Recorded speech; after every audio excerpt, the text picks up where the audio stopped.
Let's start. Module A. We'll be dealing in all the important formulae as such as I told you in module A, B, C, D. In module A, first Incoterms. This Incoterms question is asked in three forms. Okay. One is your normal Incoterms question. What is this? What is that? What is XWorks? What is CFR? And it is asked in the numericals also. So you must be very clear in your Incoterms. Number one. Let's see. Firstly, look at this exchange rates and forex business. Forward rate equals to spot plus premium or minus discount. Keep this basic logic very clear. Forward equals to spot plus premium minus discount. Don't confuse forward rate with TT margin because many of the students confuse forward rate with TT margin. I'll cover that also later. Okay. So forward rate is very simple, spot rate plus premium or spot rate minus discount. Now look at the Incoterms. First is XWorks. XWorks means what? See here, XWorks Jamnagar or XWorks Pune. It means what? I'll just put the goods outside this place, whatever is given. Pune, Jamnagar, or I can give me factory. I can write it that way also. XWorks factory. So just outside my factory, I'll hand over the goods to you, and then my responsibility is over. Okay. Then second is CFR. Cost and freight. So here cost means manufacturing cost plus freight. Freight means named port of destination. Means there it can be written like this: CFR Chennai port, CFR Kandla port, like this. Okay. So cost and freight. So it means what? You cover the cost as well as the freight. Freight means what? The logistics cost of that ship. That is freight. The ticket, you call it simple, the ticket of that ship. Okay. CIF, cost, insurance and freight. Here you cover cost, freight and additionally insurance.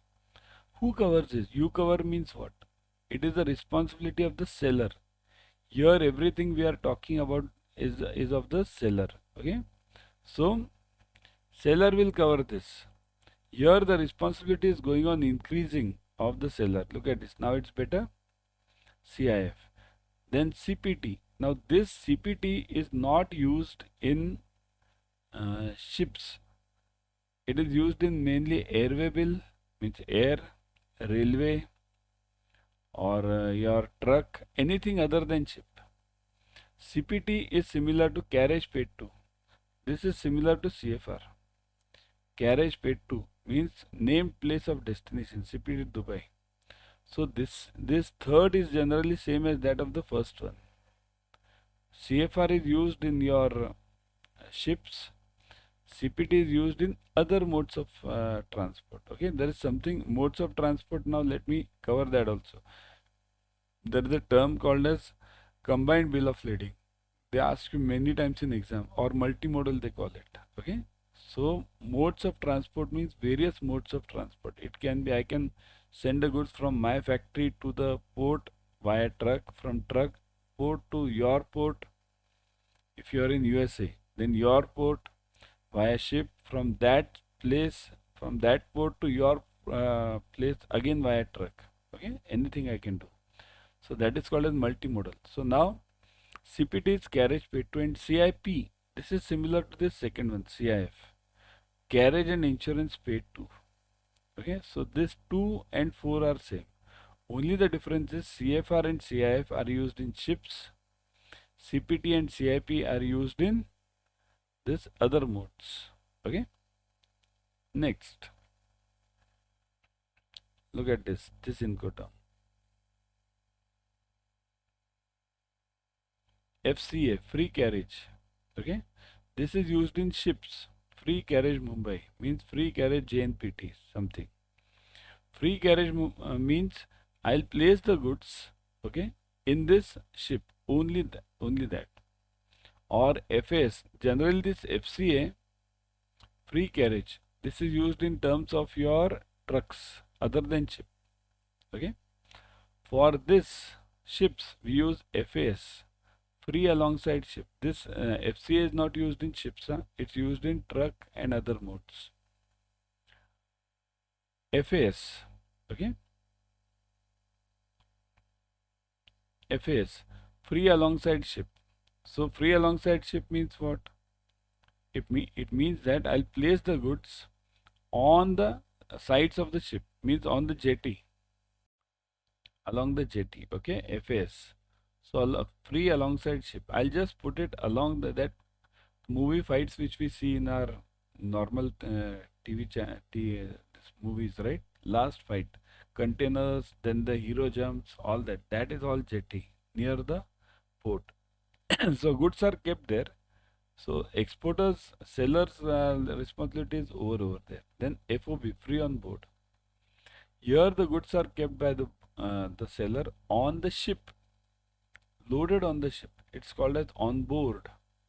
This is the main payment method, or this is the main criteria for your pre-shipment. Okay. Then DAT, delivery at terminal. Now this DAT is gone. Now it is DAP. We have DAT is gone now. Under Incoterms 2020, DAT is not there. So now it is DAP, delivery at place. Okay. So instead of this DAT, now make it DAP, delivery at place. So DAP Sharjah means at place, whatever place you say. But here in DAP, I'll tell you, in DAP kindly note, the customs at the importer side is unpaid. Unpaid means seller will not pay the customs at the importer side. Okay. DDP. DDP means delivery duty paid. This is DPU. This is DDU actually. DDU. DDU. Delivery duty unpaid. Okay. DDU and DDP. DDU means delivery duty unpaid. Okay. Delivery duty unpaid. This is the Incoterm actually. Delivery duty unpaid. Okay. Means the seller has not paid the customs duty at the importer side.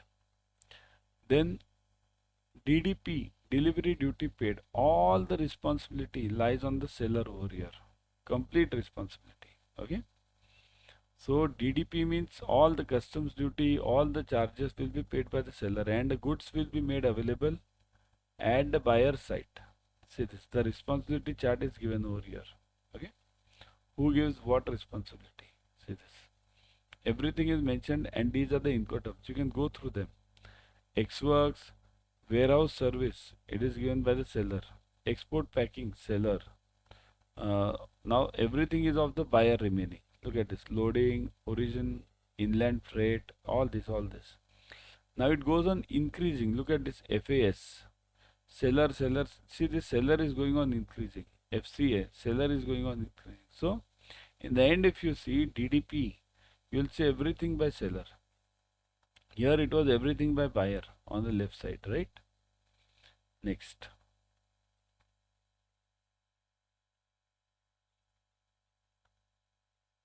Forward differential equals to, now how to find out the forward differential? This formula is also asked many times, forward differential.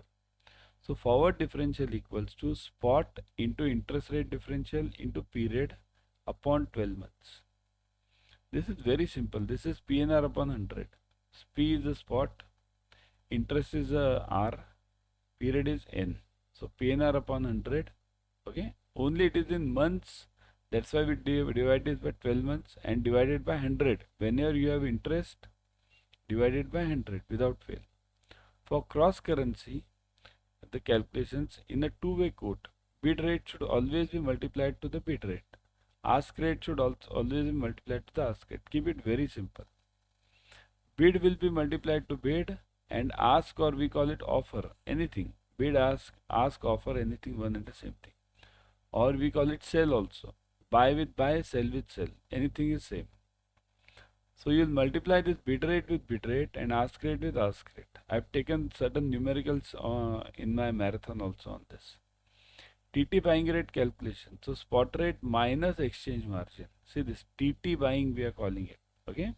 Whenever we are, that's why I said earlier also, don't confuse this with forward. In forward, you have premium and discount. Here, you have only buying and selling. Whenever you are buying, then spot minus exchange margin. Whenever you are selling, then spot plus exchange margin. Okay. Selling means spot plus exchange margin. Kindly remember, selling is spot plus exchange margin. Don't forget this. Buying is spot minus exchange margin. The formula used for calculating the forward rate is, so what is the formula for calculating the forward rate?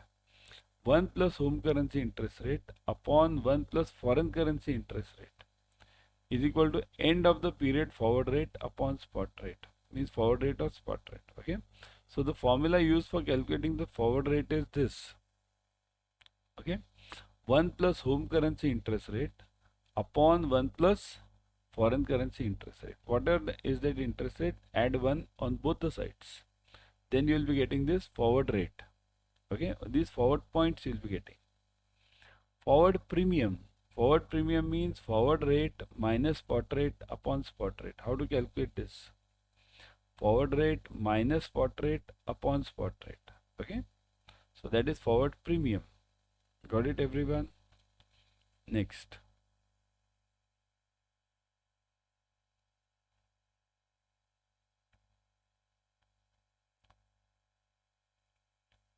What are the various types of your transactions? Types and calculation. Ready or cash, T plus 0. Okay. T plus 0 means we have these four terms which we have. First is cash ready, second is Tom, third is spot, and fourth is derivative. I mean, not derivative, forward. Okay. What is cash ready? Cash ready means T plus 0. Settlement is done on the same day. Now, what do you mean by settlement? See here, if I give you, you are selling me, let's say, gold. I am giving you rupees. Okay. Then settlement means what? If I give you rupees, when will you give me gold? That is settlement.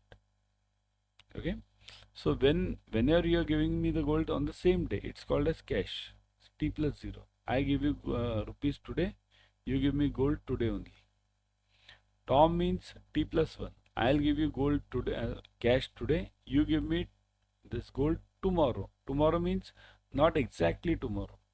It means working day. Whenever you are working next. Suppose if I give you cash on Saturday, many times what happens, Sunday is holiday. So you'll give me gold on Monday. So Tom, working day. Spot. Spot means second working day. Second it's called as a T plus 2. So I'll give you cash today. You give me gold after on the second working day. Second working day. Tomorrow and day after tomorrow. Okay. Working day. Forward means any day after spot.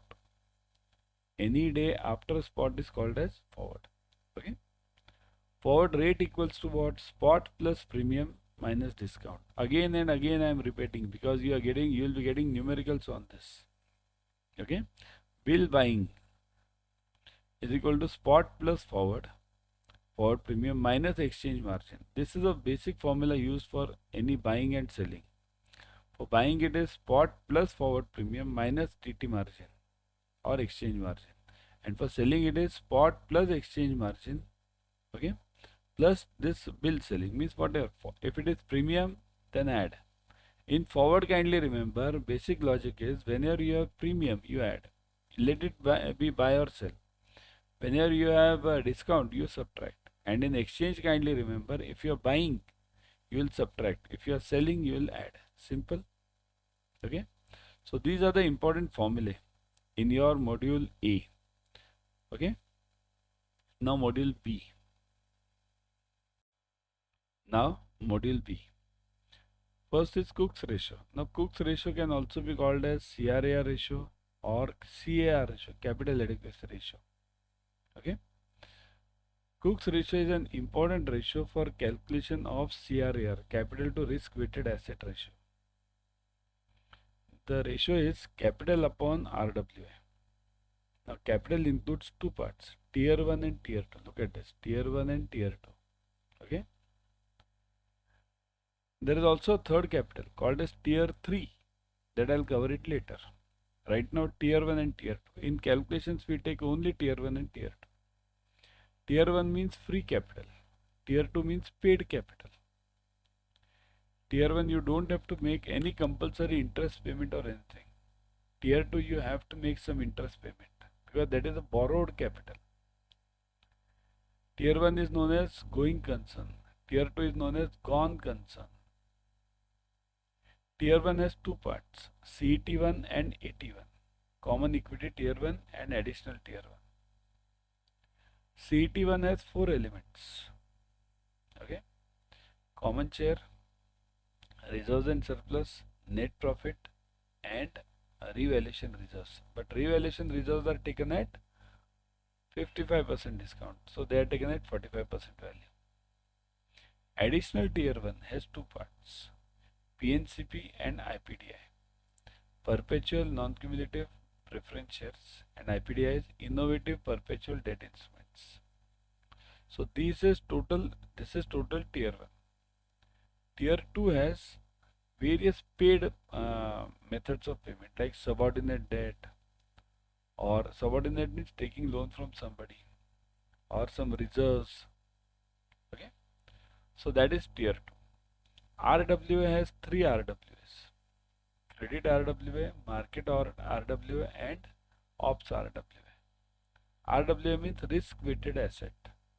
What do you mean by risk weighted asset? It means that whatever loan you have, suppose if you have a haircut factor, then apply haircut factor to the collateral and reduce the collateral. If you have the haircut factor for the loan, apply haircut factor for the loan and increase the loan. Kindly note, haircut factor is to be increased for loans and it is to be decreased for collateral. So this is Cook's ratio. Now what does it say? Here, if you are CET1 common equity tier 1, what does RBI say? Minimum CET1 should be 5.5%. Okay, minimum. Now if your bank is maintaining it higher, many of the nationalized banks are maintaining quite high. So if your CET1 is higher than 5.5, then what? Now look at it. If your CET1 is, let's say 5.5%, up to 5.5 or dot 5.5, then okay, let's consider this range only which is given in your book, 5.5 to 6.125. If you have this CET1, then the CCB, capital conservation buffer. Now what is this CCB? CCB means this is a capital conservation buffer in the Basel 3. It is 2.5%. It is always calculated on CET1 and it is additional other than 9%. 9% is your regular CRAR. Okay, look at the bifurcation. CET1 is 5.5 minimum, additional tier 1 is 1.5, so it becomes 7, plus 2% tier 2, so it becomes 9. After this 9 you add CCB, capital conservation buffer, that is 2.5, so it becomes 11.5. Your CRAR becomes 11.5. Okay, so in 2021 RBI has clearly told that all the banks need to maintain the CCB now. So your CRAR is 9%, and if you add the CCB, it becomes 11.5%. So what does RBI say? If your CET1 is higher than 5.5 to 6.125, then your CCB is 100%. Means you have to maintain complete 2.5%, whatever your CCB is there. 2.5% you have to maintain. If your CET1 is 6.125 to 6.75, then you have to maintain 80% of 2.5%. Understand this, 80% of 2.5%. So it will be 80% into 2.5%. That much you will have to maintain. If your CET1 is 6.75% to 7.375%, you will have to maintain CET1 as CCB as 60% of 2.5%. So everywhere it is multiplied by 2.5. 7.375% to 8%. You'll have to maintain 40% of 2.5. This is all CCB. And if your CET1 is greater than 8%, then no need to maintain any CCB. Okay. So this is the important criteria. Remember at least these two figures. This one 5.5 to 6.125 is 100% and greater than 8% CET1. It is this CCB is 0%. Okay. Next, BPV formula, basis point valuation formula. Now basis point valuation means what? It is a sensitivity tool for market risk. Okay. One is BPV and second is duration approach, modified duration. Okay, study that later. And now I won't go into details. Okay. So BPV formula is asked many times or numerical is asked. Change in value into 0.01 upon change in the interest rate. Simple. Change in value into change upon into 0.01 upon change in the interest rate. Okay. Got it? Simple, clear. Haircut. Central and state government securities. Now one thing you note. Central and state government securities, if the residual maturity is up to 1 year, then the haircut applied is 0.5%. If it is 1 year to 5 year, then the haircut applied is 2%. If the this maturity is greater than 5 years, then the haircut applied is 4%. But there is a problem in this. The problem is government securities are not rated in India. Not. Now this is a universal formula. This whatever is given is a universal formula. Throughout the world it is followed. But in our country, we don't rate government securities. It's called a sovereign rating. Kindly remember this line. Okay. Next, domestic debt securities. Okay. Rated AAA, AA, and A1. Means if you have domestic debt securities, now these are not government securities. These are private debentures with the ratings AAA, AA, and A1. Then the residual maturity is up to 1 year. Then you have 1% of this haircut. Okay. If your residual maturity is 1 year to 5 year, haircut is 4%. Greater than 5 years, it is 8%. Okay. Next, domestic debt securities having a rate of A and triple B. A and triple B. If the residual maturity is up to 1 year, then the haircut is 2%. If it is 1 year to 5 year, it is 6%. If it is greater than 5 years, it is 12%. Remember these ratings and the haircut. Cash, FD, certificate of deposit, NSC, KVP, LIC, these policies in the same currency have 0% haircut. No haircut is applied on all these FD, certificate of deposit, NSC, KVP, life insurance policies in the same currency. Kindly note, if the currency is different, then it becomes 8%. Let me show you that also. Whenever you see, this is called as HFX. Okay, I'll come to this. Wait. Okay.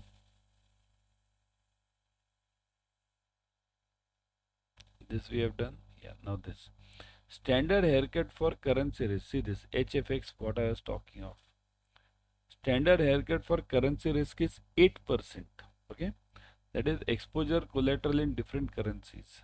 Means what? Exposure in rupees and collateral in dollars or vice versa. Gold purity, the haircut is 15%. Purity of 99.99%. Okay. Unrated securities, the haircut is 25%. Kindly remember these figures. Calculation of capital. See this formula. How to calculate a capital requirement? It is maximum of either 0 or E into 1 plus HE minus C into 1 minus HC minus HFX. This formula you will have to remember by heart. Okay. E is known as the adjusted exposure, max, 0 or this. So E is exposure after mitigation, means adjusted. E normally is the current exposure. Okay. HE is haircut on exposure. Okay.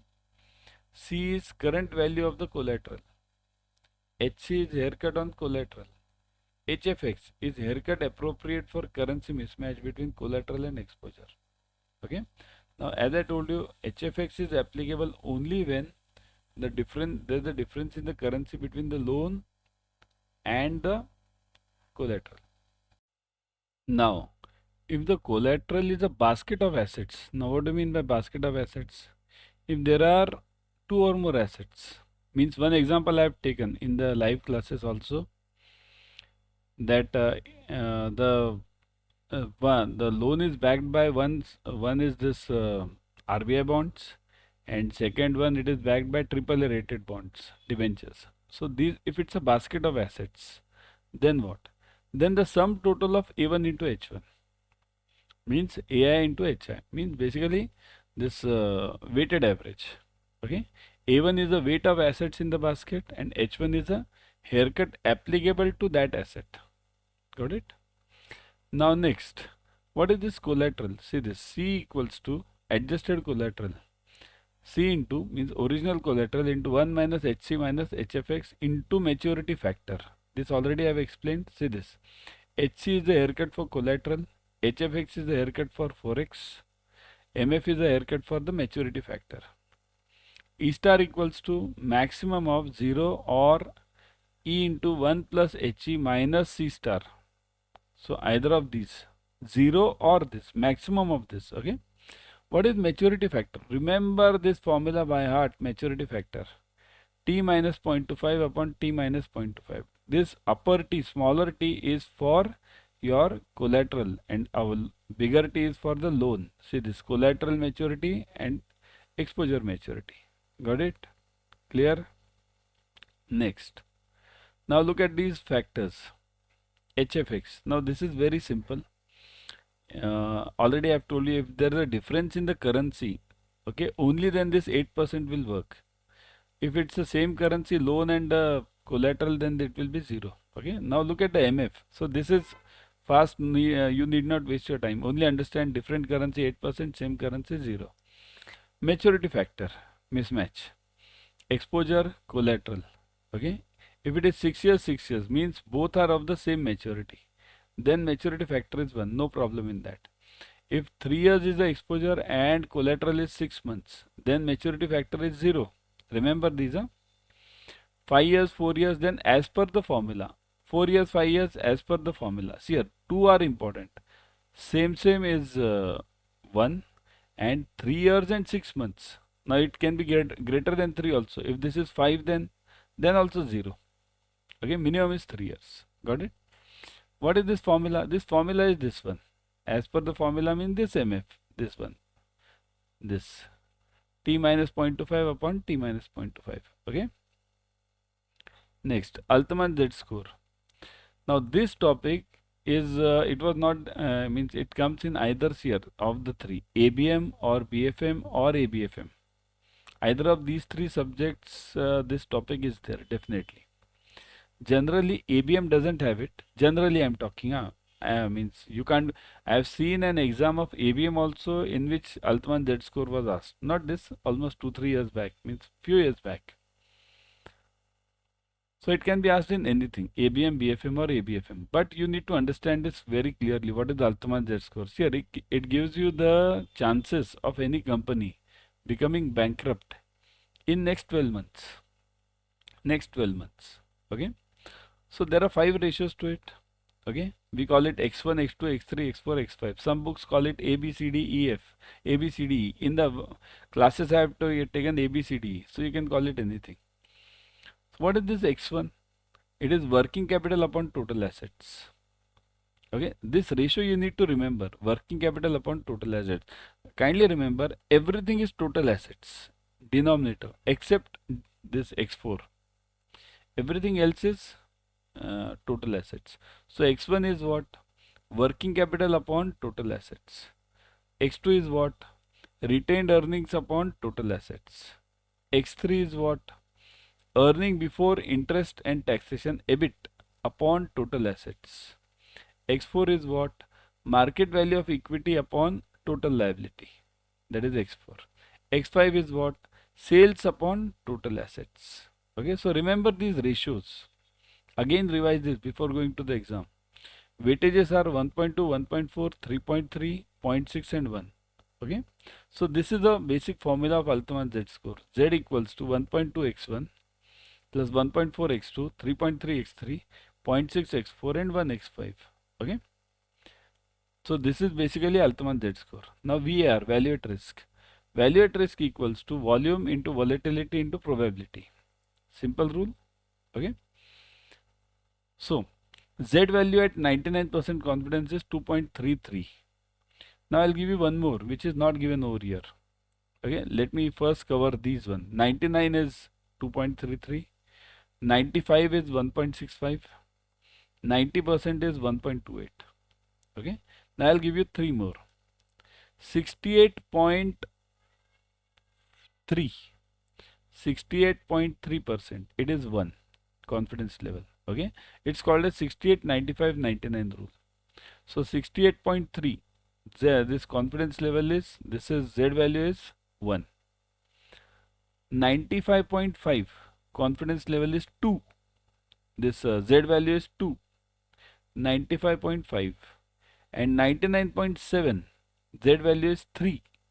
Kindly remember these figures. 1, 2, 3. 68, it's a difference of 2, 2. 68.3, 95.5 and 97 and 99.7. Okay. Yearly volatility equals to daily volatility into root of number of days. Remember, you'll definitely get a question on 1 mark on this. Okay. Operating profit equals to revenues means sales. What do you mean by revenue? Sales. Sales minus cost of goods sold minus operating expenses minus depreciation. Never forget this formula. Operating profit equals to revenue, sales minus cost of goods sold minus operating expenses minus depreciation. Gross income equals to net interest income plus net non-interest income, means fee-based income, means basically your insurance, third party, anything.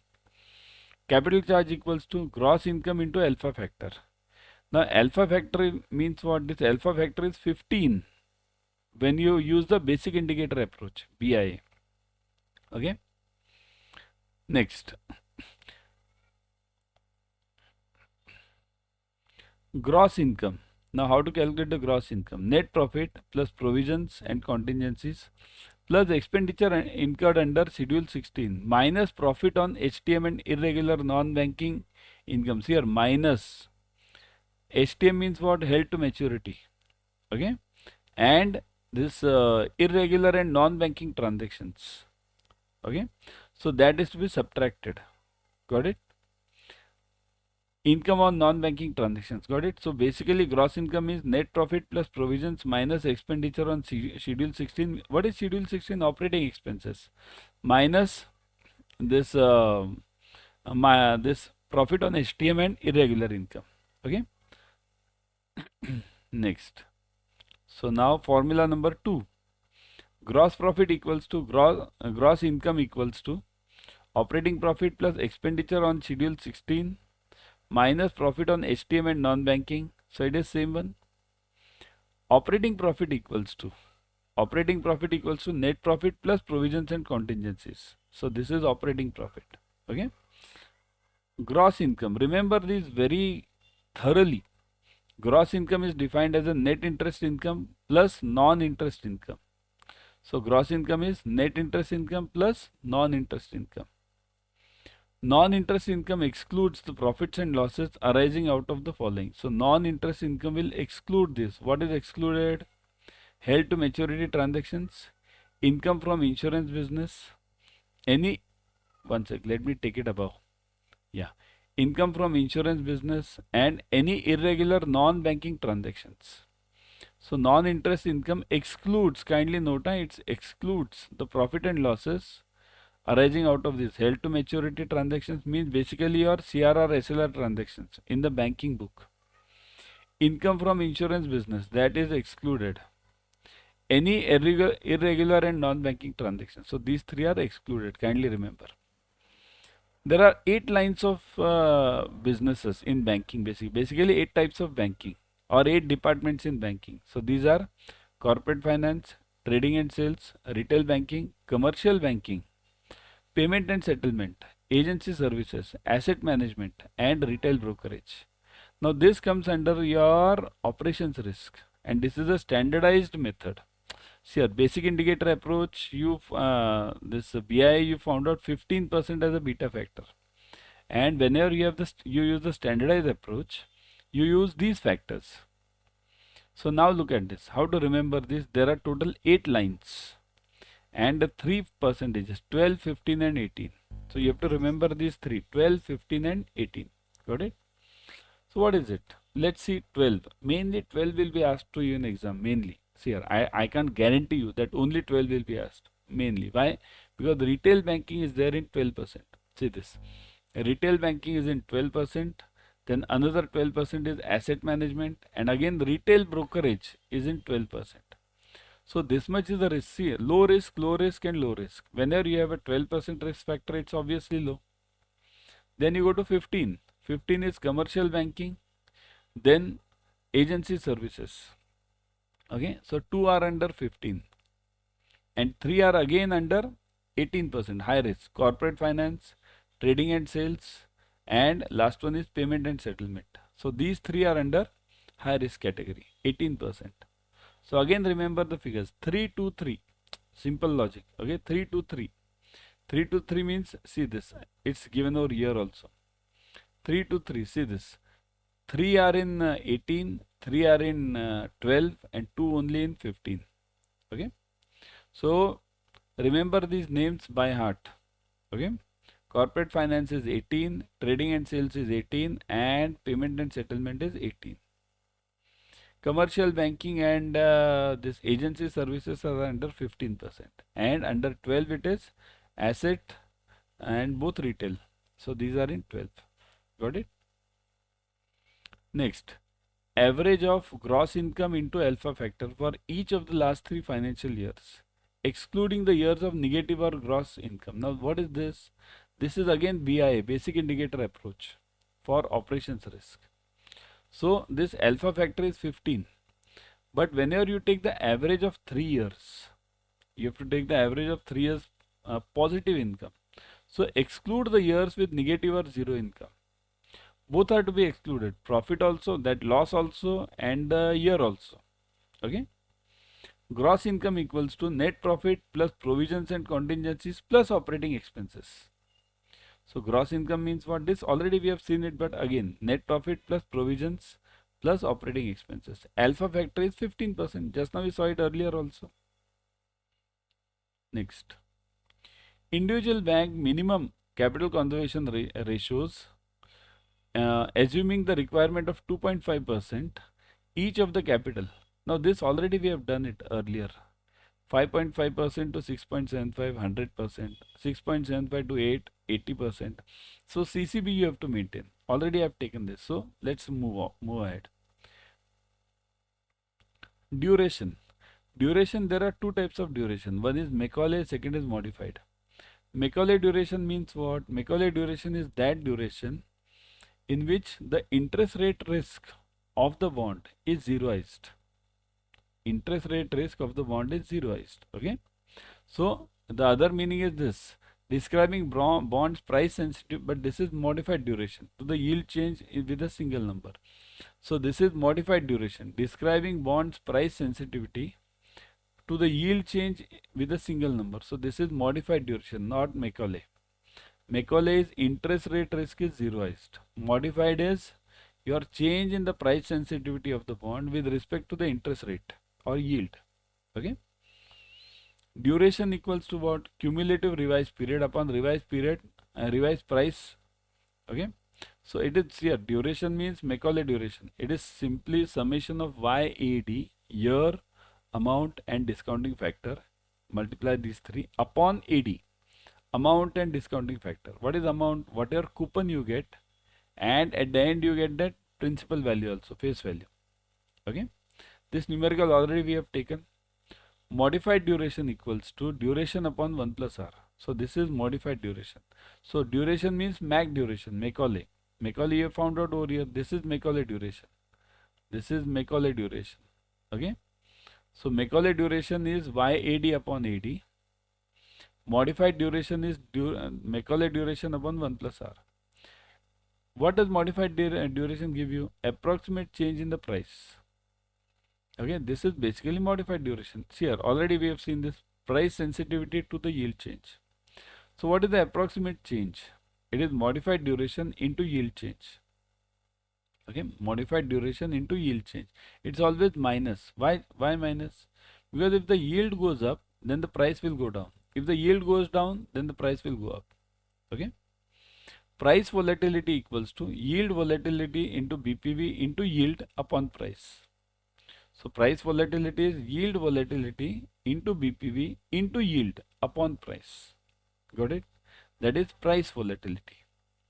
Next, ratio in respect of liquidity risk management. Now this is a topic in your module B also and D also. Okay. So what are the ratios? Volatile liability minus temporary assets upon earning assets minus temporary assets. Remember this ratio. Okay. This is measures. Now this you can read it. Measures the extent to which the volatile money supports bank's basic earning assets. First line only is important. Okay. So volatile liabilities minus temporary assets.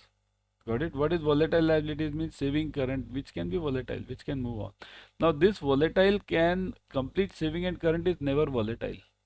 You have to check as per the percentage from the last 5 years, 10 years figures as per your bank's requirement. Okay.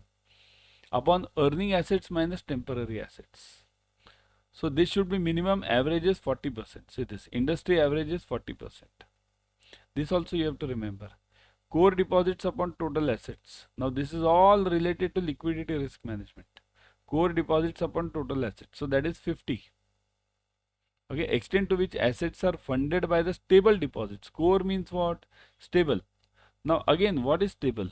That is again a problem. What is core deposit? Here, FD can be considered as a core deposit. Then saving and current, some part of saving and current which is never taken out by that customer. That's why I told you earlier that we have to check in last 10 years what part of savings account is floating and what part of savings account is not taken, means that remains in the bank throughout. So that is core. Okay, saving and current both. Loan plus mandatory SLR plus mandatory CRR plus fixed assets upon total assets. So it is loan plus mandatory SLR plus mandatory CRR plus fixed assets upon total assets. Okay. So this is basically one ratio.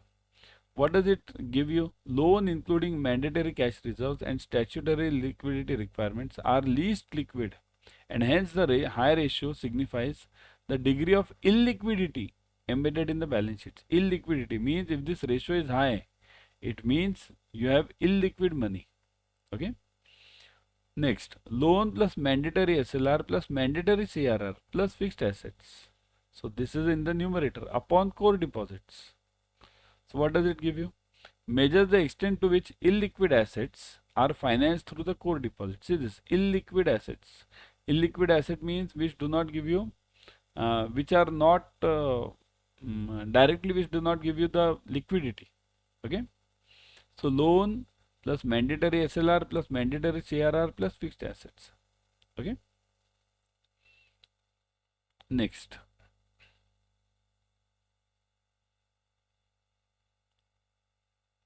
Fifth. Temporary assets upon total assets. Temporary assets means movable. Measures the extent to which liquid assets, see movable means floating. A higher ratio impinge on asset utilization of banking system in terms of opportunity cost of the holding amount. Opportunity cost means whatever we are losing. Industry average is 40%. Temporary assets upon volatile liabilities. Okay, volatile liabilities means temporary. Again, temporary asset means the same thing. Measures the cover of liquid investments relative to the volatile liabilities. A ratio of less than 1 indicates the possibility of liquidity problem. So if this ratio, temporary assets upon volatile liabilities, is less than 1, then definitely it's a problem. Industry average is 60%. Volatile liabilities upon total assets. Now volatile liabilities, measures to extent to which volatile liabilities means this CASA deposit which is floating. Fund the balance sheet. Okay, means fund the balance sheet means fund the assets, funds the loans. The industry average is 60%.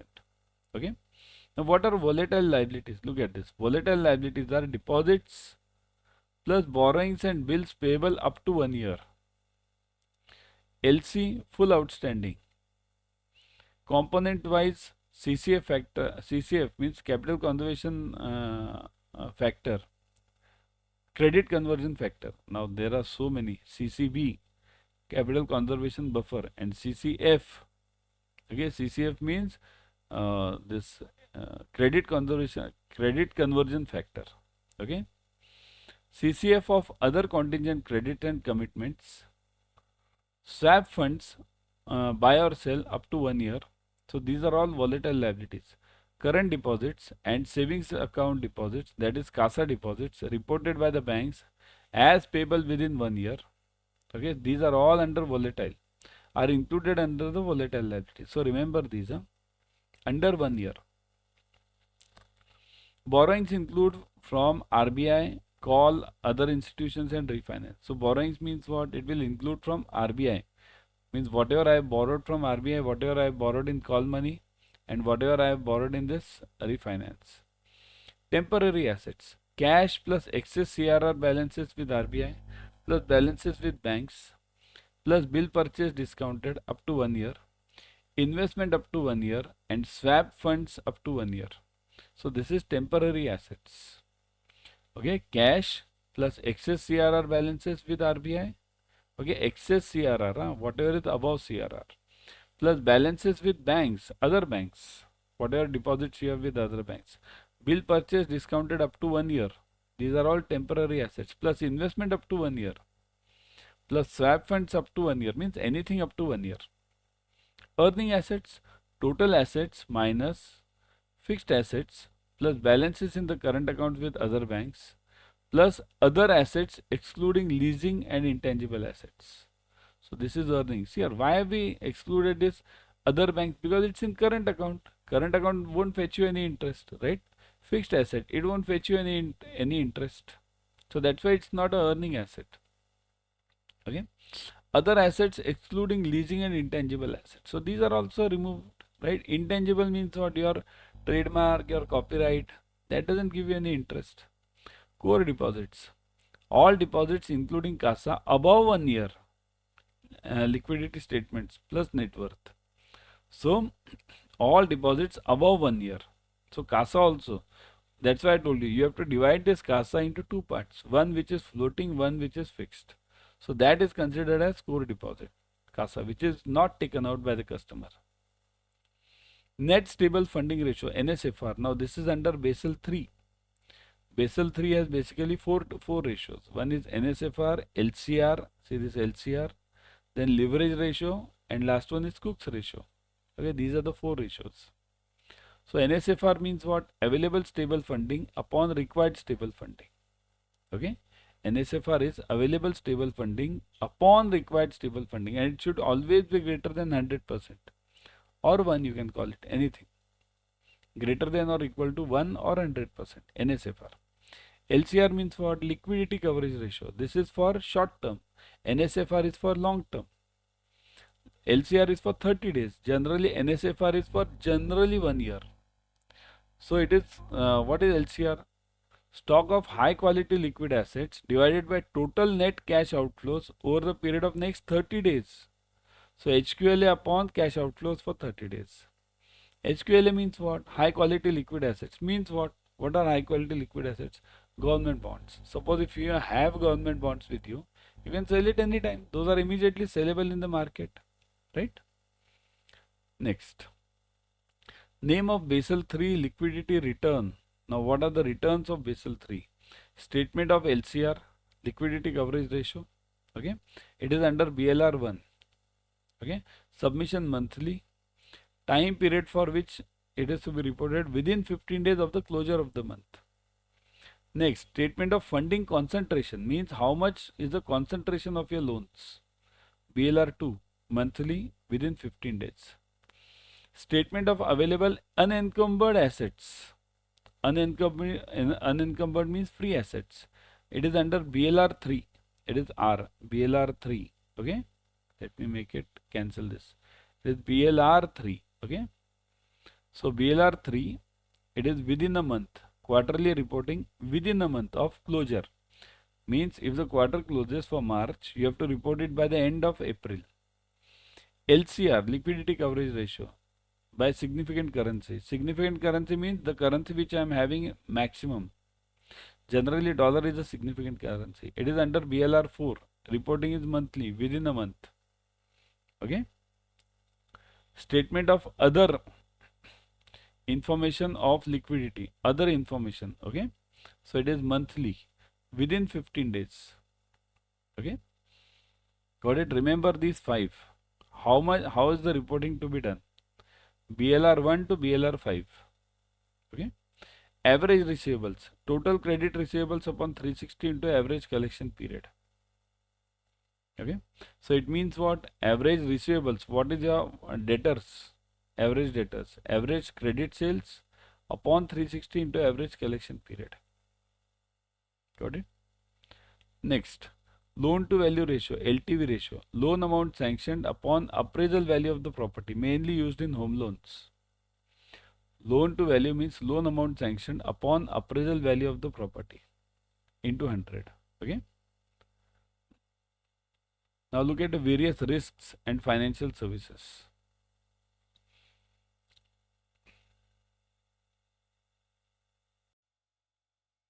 Now, risk in banking and financial services. We'll see various types of risks. Here, first look at the major. It's not major actually. These are all related. See this liquidity risk, then it is related to funding risk, time risk, call risk. These are the 4 types of risks which are related to each other. Okay. Then interest rate risk.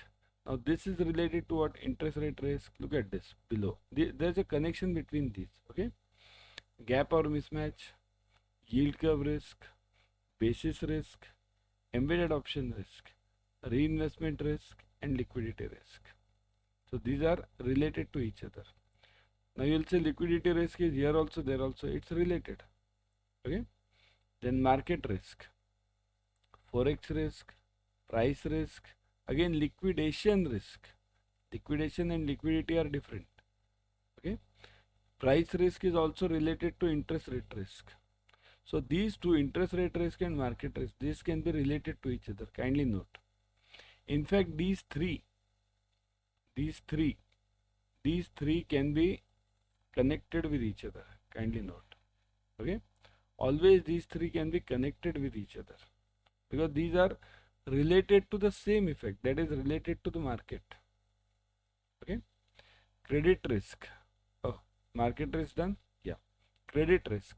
Credit risk is of 2 types: counterparty risk and country risk. It is country risk, not counter risk. It's country. Okay. It is country risk. This is country. Okay. This is country, not counter.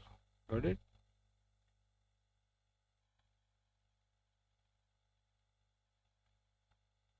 So it is country risk. Okay. We'll see it later. So you got a point. Next. Operational risk. Operational risk. See here. It is having following types. Look at this.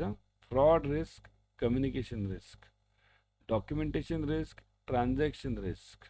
Okay. Strategic risk is not over here. See, there is no connection.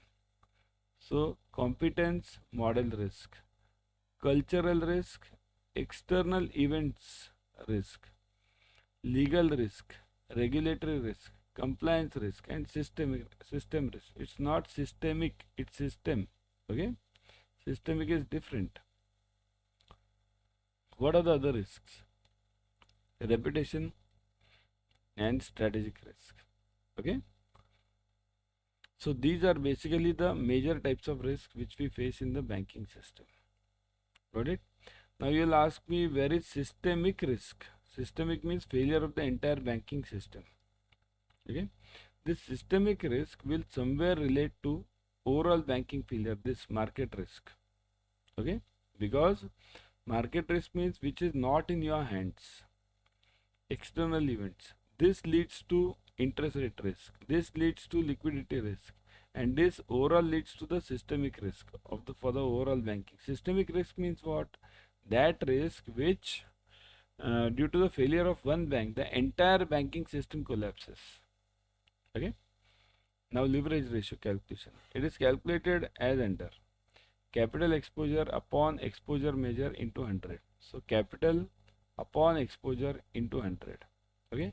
Some books calculate it in the reverse way also. Exposure upon capital, loan upon capital, or mainly in your book it's given as capital upon loan exposure. Minimum tier 1 capital ratio in India. Minimum tier 1. Okay. Minimum tier 1 capital 3.5%, 4% for systemically important banks. Leverage ratio, that's what I was thinking. Minimum tier 1 leverage ratio. Tier 1 is different. Tier 1 is 7% minimum. Leverage ratio, minimum tier 1 leverage ratio is 3.5% for regular banks and 4% for systemically important banks. Which are the systemically important banks? There are three banks which are systemically important. Okay, SBI, HDFC Bank, and ICICI Bank. Okay, these three are systemically important banks. Capital measure for leverage ratio purpose, it is tier 1 capital. So always remember, for calculating the leverage ratio, we always check tier 1 funds. Okay, because tier 1 funds are the only funds which are yours. Okay. Exposure measure, total exposure measure include on balance sheet exposures. Here, when I say bank loans or total exposure of bank, it includes what? It includes many things. Firstly, on balance sheet exposure means cash credit term loan, where we where we give the money cash. Off balance sheet exposure, LC, bank guarantee, court cases, these are not shown in the balance sheet. These are shown in the notes. Then remaining two, look at this, derivative exposure and securities financing transaction exposure. Okay. See, this derivative exposure is many a times shown in off balance sheet item only. It's not shown in on balance sheet. Okay. Securities financing transaction exposure. If it is again off balance sheet, means if funds are not given, then it will be shown in off balance sheet only. So important point is, from exam point of view, what are the four components of exposure? On balance sheet, off balance sheet, derivatives, and securities financing. Okay. Next, credit conversion factors. Now these are very important. This is the part of your credit risk. Direct credit substitutes, general guarantees. Now look at this. Whenever it's a single-handed means risk, means LC or guarantee serving as a financial guarantee. Nobody else is performing on that. So look at these names. General guarantees for indebtedness, LC serving as financial guarantee for loans and securities, credit enhancement, acceptances. All these are credit conversion factor is 100%. Now if it's performance related, means somebody is performing, then certain transaction related, performance guarantee, performance bond, it is 50%. If it's a short term LC with documentation, document risk, documentary LC, then it is 20%. Okay. Short term self liquidating trade LC arising from the movement of goods. Okay. Then sale and purchase of assets. Look at this, all of them are 100. Assets with recourse, where the credit risk remains with the bank, it is 100%. Forward asset purchases, forward deposits, partly paid shares, securities which represent commitments with certain drawdowns, 100%. Lending of banks or posting of securities as collateral by banks, including instances where these arise out of repo style transaction. Again, this is 100%. Kindly remember these names. Lending of bank securities or posting of securities as collateral by banks. So, including repo. Next, note issuance facilities and non-revolving underwriting facilities, 50% risk. Commitments with certain drawdown, 100% risk. Okay, this is CCF factor, 100% CCF. Other commitments with an original maturity up to 1 year, it is 20%. See, this is used in CC, cash credit, and term loan up to 1 year, it is 20%. Okay. Whenever it is more than 1 year, it is 50%. Similar commitments that are unconditionally cancelable at any time by the bank without prior notice. So there the CCF factor is 0, unconditionally cancelable. Okay. Now takeout finance. This question comes many times. Takeout finance. Takeout finance in booking of taking means basically remember two words only. Unconditional takeout is 100% CCF. Conditional takeout is 50% CCF. Okay. Now credit conversion factors. Now look at these very important factors. Over year or less. Interest rate contracts 0.5%. Exchange rate and gold 2%. Remember these figures. Okay. 1 year to 5 year. Interest rate contracts 1%. Exchange rate contracts and gold 10%. Over 5 years. Interest rate contracts 3%. CCF we are talking of. Okay. And exchange rate contracts and gold 15%. Remember these figures for at least for these. Gold is not asked that much, but these are asked. Interest rate contracts. Okay. Next. Now the ratings. Look at this. Risk weighted assets means what is the risk? Risk weights. Now various agencies are given over here, but generally what you are asked is this ICRA. A triple A, double A, that is asked to you. Generally, all of them have similar ratings. See, this Mera is having triple A only, Brickworks triple A, ICRA triple A, India Rating triple A, CRISIL is having the same double A, triple A.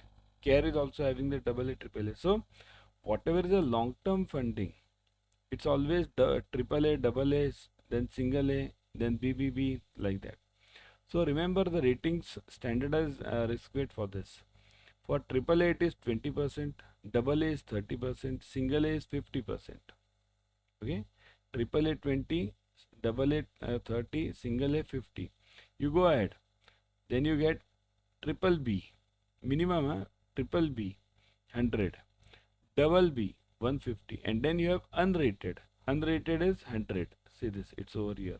Directly jump over here, unrated. Okay. Then next, now this is short term. See, this was long term. Triple A, double A, single A is for long term. And if it is for short term, then it is plus. Kindly remember, plus is for short term. Everywhere.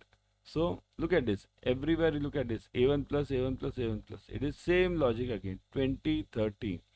A1 plus is 20, A1 is 30, A2 is 50, A3 is 100, A4 is 150, and unrated is 100. Okay. So this is the same rating again, but only remember plus and triple A. Got it? Components of balance sheet. So liability side and asset side. Look at this. It is mainly for the bank. Okay. So asset side, look at it. What are the parts of asset? Cash in hand, balance with RBI. Okay. Balances with other banks, investments, advances, fixed assets, and other assets. Okay, these are the schedules. 6 cash in hand, 7 short call money, this remaining fixed assets 8. Okay, then other assets 9. Similarly, look at the liabilities: capital, reserves and surplus, deposits, borrowings. Now look at the schedule. 1, reserves is 2, deposits is 4, and borrowings are 5. Okay. So remember the asset and liability side. Schedule are hardly asked nowadays. Now banking regulation and capital. Look at this. Banking regulation and capital means this is all tier 1, tier 2 capital formula. So tier 1 ratio is, that is known as equity capital. Common equity tier 1 upon all the RWS. Okay, all the RWS. Common equity tier 1 capital. So tier 1 upon all RWS. Credit, market and ops. Tier 1 ratio. So eligible tier 1, see this, common equity tier 1 and eligible tier 1. Understand the difference. Common tier 1 if it is asked, then common. Tier 1 is asked, then eligible tier 1. Okay, upon all RWS. Total CRAR is total capital, eligible total capital upon this all RWS. Okay, RWA is known as risk weighted asset, and capital to risk weighted asset means this is capital required. Okay.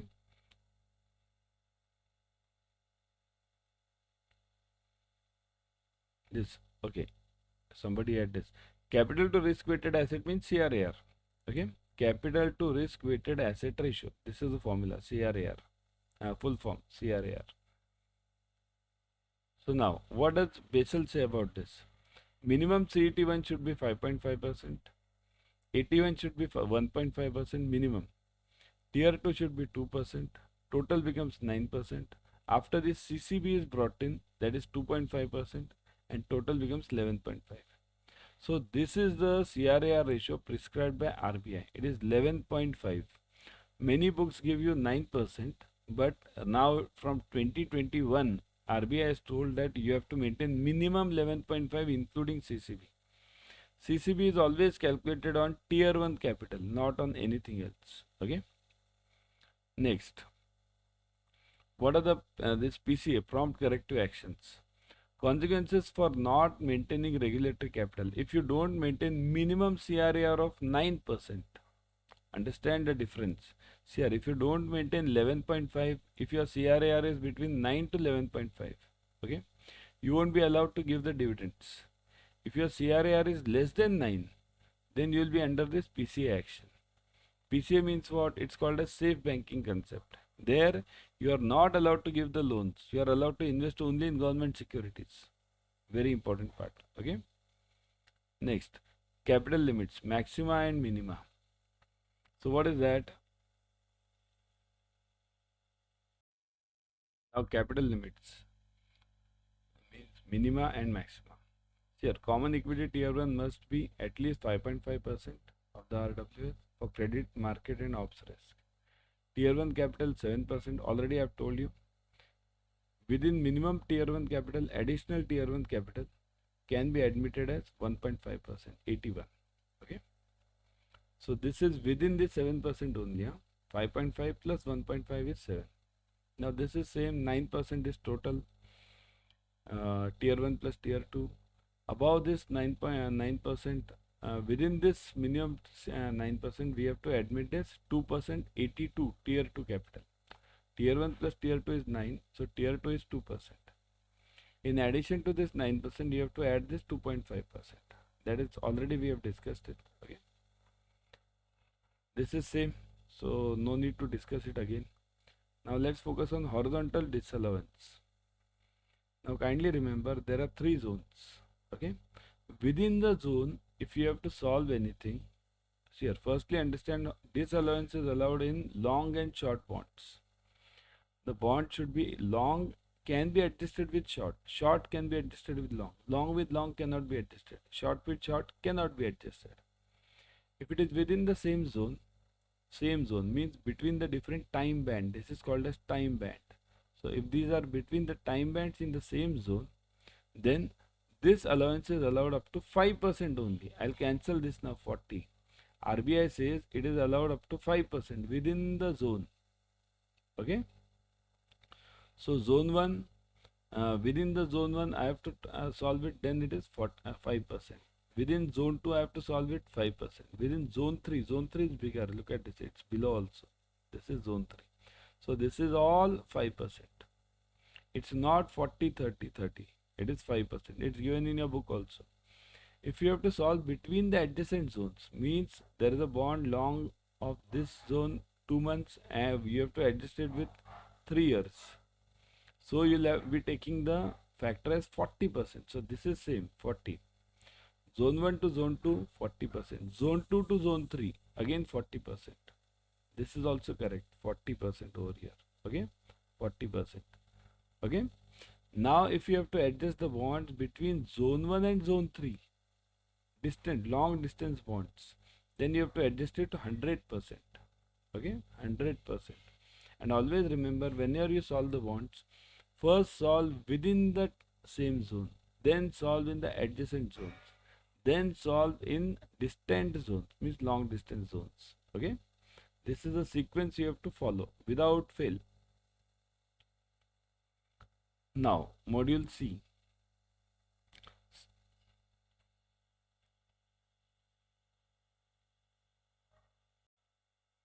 Module C. Now look at this. Strike rate versus market rate for call option. and for put option, this is the heading. Okay. Now strike rate is above the market rate. In call option, it is called as out of money. In put option, it's called as in the money. Okay. Put option, it's called as in the money. Remember this. Strike rate equals to market rate. In call option, at the money. Put option, at the money. Strike rate is below the market rate. In call option, in the money. In put option, out of money. Remember this table, thumb rule. Okay. Next, participant category and prudential limits. Now, what are these? Scheduled commercial banks, including small finance banks, call and notice money. What are the limits for participating? So 100% of the capital funds on daily average basis in reporting fortnight. So 100% of the capital funds. Okay. And 125% of the capital funds on any given day. Now this is, kindly note, 100% is for average. Okay, you should have an average of 100%. On single day you can go up to 125%. Okay, but you have to adjust it. Suppose if you go 125% one day, then someday next in the fortnight you have to adjust it to 75% so that it becomes 100. Okay, term money, internal board approved limit within the prudential limits for interbank liabilities. Got it? Payment banks and RRBs, call, notice and term money. 100% of the capital funds on a daily average basis in reporting fortnight. And again 125%. Same. Cooperative banks, call, notice and term money. 2% of the aggregate deposits at the end of the previous financial year. See, this is, cooperatives are having various rules are different. They are given very less amount to participate. It's only 2%. And for others, commercial banks, it is 100 and 125. Okay. Now primary dealers. So primary dealers, call and notice money. 225% of the NOF, net owned funds, at the end of the previous financial year. Only remember this much on a daily average basis. Term money, 225% of the net owned funds at the end of the previous financial year. Got it? So primary dealers, it's 225%. Next, components of demand liability are current deposits. Now what are the demand liabilities? Current deposits, demand liabilities portion of savings bank account.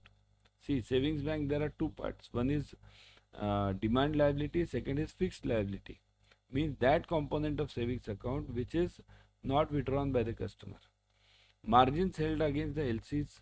These are all demand liabilities. Balances overdue, FDs, cash certificates, cumulative recurring deposits, outstanding telegraphic transfers, mail transfers, demand drafts, unclaimed deposits, credit balances in cash credit account, deposits held as a security for advances which are payable on demand. So these are all demand liabilities. Now what are the components of time liabilities then? See, these time liabilities are of a bank shall include those liabilities which are payable otherwise than on demand and shall include. See here, time means which are payable otherwise than on demand. Means not on demand. It's a time deposit, term deposit. So these are FDs, CDs, cash certificates, means certificate of deposit you can call it.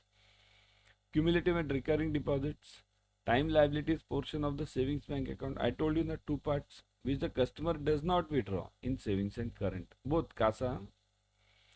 Security, staff security deposits, margin held against LCs if not payable on demand. Deposits held as security for advances which are not payable on demand. And gold deposits. Okay, these are all the components of time liabilities. Scheduled commercial banks are exempt from maintaining CRR on the following liabilities. On which of the liabilities we don't have to maintain CRR? So let's look at it. It is liabilities to the banking system in India as computed under the clause D to the explanation of section 42(1) of RBI Act. Credit balances in ACU account, US account, Asian Currency Unit. What is ACU? Asian Currency Unit. Okay. Demand and time liabilities in respect of the offshore banking unit. So offshore banking units, it is not required to maintain CRR. Okay. So the following liabilities are excluded from CRR stipulation. Let me see. Yeah. So what are the liabilities not excluded from CRR? Paid up capital, reserves, retained profits, refinance availed from RBI and Apex financial institutions like NABARD, SIDBI. So here you don't have to maintain CRR. Net, I've taken a numerical also. Okay. Net income tax provision, claims received from DICGC, ECGC insurance company. Here you don't have to maintain CRR. Huh? Liabilities arising on account of utilization of limits under bankers acceptance facility. Okay, bankers acceptance facility liabilities you don't have to maintain CRR. DRDA, District Rural Development Agency, subsidy of 10,000 kept in the subsidy reserve fund. No CRR. In name of SHGs, self-help groups. Subsidy released by NABARD under investment subsidy scheme for construction, renovation, expansion of rural godowns. So no CRR. Net unrealized gain loss arising from derivatives transactions under portfolio, trading portfolio. Income flows received in advance such as annual fees, other charges which are not refundable. No CRR. Bill rediscounted by the bank with eligible financial institutions as approved by RBI. No CRR. Okay. So that's it. That's about module C. Module D. Now, NII. Interest earned, interest expended, minus interest expended. So NII means what? Interest earned minus interest expense. Simple. Loan interest minus deposit interest. But not only loan. It includes the interest earned on the investments also. And expenses include liabilities means deposits as well as the bonds issued. Okay. Rate sensitive assets, total asset minus non-sensitive asset. So what is which are non-sensitive asset? Keep it simple. Your current deposit and your cash in hand. Okay. Rate sensitive liabilities. So sorry, I was talking of asset over here. Asset means only cash. Non-sensitive asset is cash. Now talking of liability, total liability minus non-sensitive liability. So liability is current account, which is not rate sensitive. Calculate weight RSL upon RSA. Okay. Now what is RSL? What is RSA? Risk sensitive asset, risk sensitive liability. D gap means modified duration gap. Okay, is equal to DA minus W into DL. Now what is DA? Weight modified duration of assets. And what is DL? Weight modified duration of liabilities. Okay. Then leverage ratio. RSA upon net worth. RSA means that same, risk sensitive assets upon net worth. Modified duration of equity, MD, is equal to D gap into leverage ratio. D gap already explained. Okay. D gap into this leverage ratio. Equity value, change in the rate into MD. MD means modified duration. Okay. Stock approach. Now this approach is our stock approach. Core, there are various ratios to this. Core deposit to total assets. Let me take it above. Core deposits to total assets. Higher the ratio, better. Net loans to total deposits. Lower the ratio, better. Time deposits to total deposits. Higher ratio, better. Kindly remember this stock approach. Okay. Then volatile liabilities to total assets. Lower ratio, better. Short-term liabilities to liquid assets. Lower ratio, better. Liquid assets to total assets. Higher ratio, better. Short-term liabilities to total assets. Lower ratio, better. Kindly go through this again. Prime assets to total assets. Higher ratio, better. Market liabilities to total assets. Lower ratio, better. Okay. Next. NPA. 150% risk weight when specific provision are less than 20% of the outstanding amount. See, this is simple logic. If your provision is less than 20%, your risk weight is 150%. If your provision is between 20 to 50, okay, 20 to 50, then your risk weight is 100%. I'll give you in simple words, okay. If your risk weight is provision is more than 50, then your risk weight is 50. Okay. So if your provision is more than 50, your risk weight is 50. Got it? Now similarly, second part. Say this. NPA on account of erosion of value of security. What is the rule for this? If the realizable value of the security is less than 50% of the account, 50%, then the account will be shifted to doubtful category directly, no substandard, directly doubtful. If the value of the security reduces by 50%, okay? If the realizable value of security is less than 10%, then the account will be shifted directly to loss asset. Remember these two figures. If it is less than 50, it becomes less than 50, then doubtful. If it becomes less than 10, security, then it directly moves to loss assets. Computation of gross advances, gross NPA, and net advances and net NPA. So gross advances, standard asset plus gross NPA. Okay, gross advances. Gross NPA is a percentage of gross advances. So gross NPA upon gross advances. Okay. Net advances. Gross advances minus deductions. Okay. So net advances is gross advances minus deductions. Got it? There is also a ratio for net NPA and gross NPA. So gross NPA minus net NPA equals to provisions. Kindly remember this formula is not given over here, but I'll tell you. Next, deductions. Provisions held in case of NPA accounts. DICGC. So what are the deductions you have to make?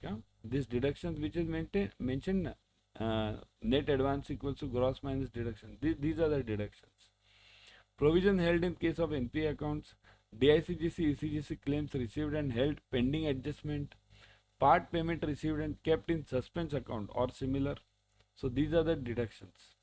So now net NPA. Already I have told you net NPA equals to gross NPA minus this provisions, not deductions it is. It's provisions. Okay. Net NPA percentage of net advances. Net NPA upon net advances. That is simple. PCR, provisioning coverage ratio, equals to provision to NPA upon gross NPA. So provision upon gross NPA into 100. Obviously anything is into 100 only. Now provision requirements. Now this is very important. Provision. Many questions are asked on this. Provision requirements. See, whenever you have a standard asset you have 4 provisions. Which are those? See this. Agri, SME and individual housing. See this. Agri, SME and individual housing. It is 0.75. Okay. Then commercial real estate, CRE. It is 1%. And it is commercial real estate with residential housing. Okay. Say this loans word is to be removed. So commercial real estate and residential housing, it is 0.75%. Only commercial real estate 1%. Commercial real estate with residential housing, it's 0.75%. And here one thing is to be added, that is individual housing loans, agri, SME and individual housing loans, 0.25% provisioning. All other loans 0.4%. Okay. Now substandard 15%, it is 15-25. I'll give you in simple words. 15% of the outstanding for secured, 25% for unsecured. Now if this is in this, if you have infrastructure, then this 25 becomes 20. Okay, remember this infra. Doubtful, doubtful 1, doubtful 2. There are 2 doubtfuls. Doubtful 1 is 2500, means secured is 25%, unsecured is 100%. Next 24 months, doubtful 2 is always in for 2 years. Doubtful 1 is for 1 year. So doubtful 2 is provisioning is 40-100, 40% for secured, 100% for unsecured. Okay. Afterwards loss means after this doubtful 2 means for after these 2 years everything is 100%. You are secured, unsecured, everything. The entire asset, loss asset, the entire asset should be written off if in case of loss assets. Entire asset is written off. If permitted to remain in the books for any reason, 100% of the outstanding should be provided for. So if you are allowing that asset to be in the books, means balance sheet, then make the provision 100%. Okay. Or else remove that asset from the balance sheet. Now SMA. SMA categories. SMA 0, 1, 2. Okay, when your principal or interest remains outstanding for more than not overdue for more than 30 days. So it is 0 to 30. SMA 0 is 0 to 30. If your principal or interest remains outstanding up to 30 days, okay, it is SMA of 0. If it is SMA 1 means 31 to 60 days, and SMA 2 means 61 to 90 days, and after 90 days it becomes substandard, it's loan, it's NPA. Then that category follows: substandard, doubtful 1, doubtful 2, and loss. Now next, liquidity management. RBI guidelines. There are 11 maturity buckets given by RBI. Remember, next day, 2 to 7 days, 8 to 14, 15 to 31, 31 to 2 months, 2 months to 3 months, 3 months to 6 months, 6 to 1, okay, 1 year, 1 year to 3 year, 3 year to 5 year, and above 5 years. These are the maturity buckets, okay. RBI always focuses mainly on these days up to 1 month, very much focus, okay. Interest rate risk refers to volatility of net interest income or volatility in net interest margin due to the changes in the interest rates. So interest rate risk means what? Basically your net interest income reduces. Why? Because the deposit and the loan rate change. So you'll definitely get a lower margin. And NIM also. What is NIM? What is the difference between NII and NIM? NIM equals to NII divided by yielding assets. Kindly note. Okay. Then NII, see this already given over here. NII equals to interest earned minus interest paid. Okay. Means earned means low deposits. Assets, loans, and paid means deposits. Okay. But it's not only loans. It's the investment also. And it's not only deposits over here for paid, it is the bonds issued also. Okay, there also you have to pay the interest. Bonds issued, you have to pay the interest. NIM equals to NII upon earning assets or yielding assets, you call it. REROC and profit planning.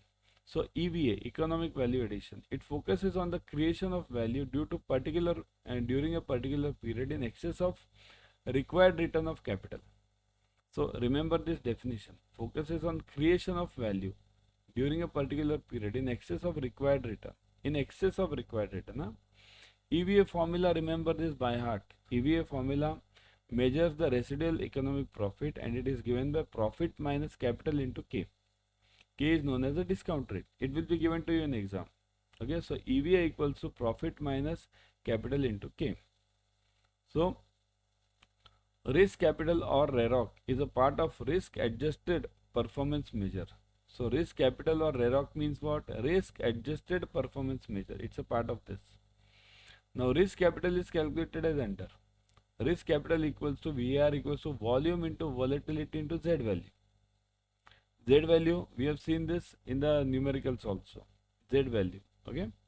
So this Z value you get it in the normal distribution, ABM. Okay. RAPM, risk adjusted performance measure, equals to profit upon risk capital. That is RAPM. Okay. Chalo. So that was it about this Chalisa. So now before going, everyone kindly check our new batches. Okay. Now there is ABFM remaining and BRBL remaining. So you can check the new batches for ABF and BRBL for 24 only. This time only. 7 days is enough time to cover. Okay. Check the batches. See this. Now these are including ABM, BFM. But click on view all. You will require single batches. Single batches are over here. Look at this. ABFM, ABFM, BRBL. Click on any of these batch. English, bilingual, any of them. Okay. So click on this. You will get this. Okay. So click on this. Let me show you. English medium. So ebooks, test series, online live classes, expert faculties, interactive classes, recorded videos, limited size batches, and look at the discount part. Click on buy now. Put the code Y432. Y432. Click on apply. Look at this, 80% discount plus 1% extra using the app. 81% discount. So don't miss this. Now if you are planning to go for the next year exam, Okay, in that case also we have the batches. CIB June 2025. Look at this. Increment Pro batch. Join this ASAP. Detailed batch. Ebooks, test series, online live classes, expert faculties, interactive classes, recorded videos, limited size batches, everything you are getting. Again, use the same code Y432. Okay, Y432. Never forget this code Y432. Maximum discount. Huh? So 80% plus 1, 81. 1 is through the app. Always download the app first. And if you are planning for the next year, go for the Mahapack. Right now you are getting double validity in the Mahapack. You buy for 6 months, you get it for 12 months. Buy for 12, you get it for 24 months. Don't miss this. Okay. And plus 80% off is there. 81% off. That is there. Plus this double validity. Okay. So use thing. Join ASAP.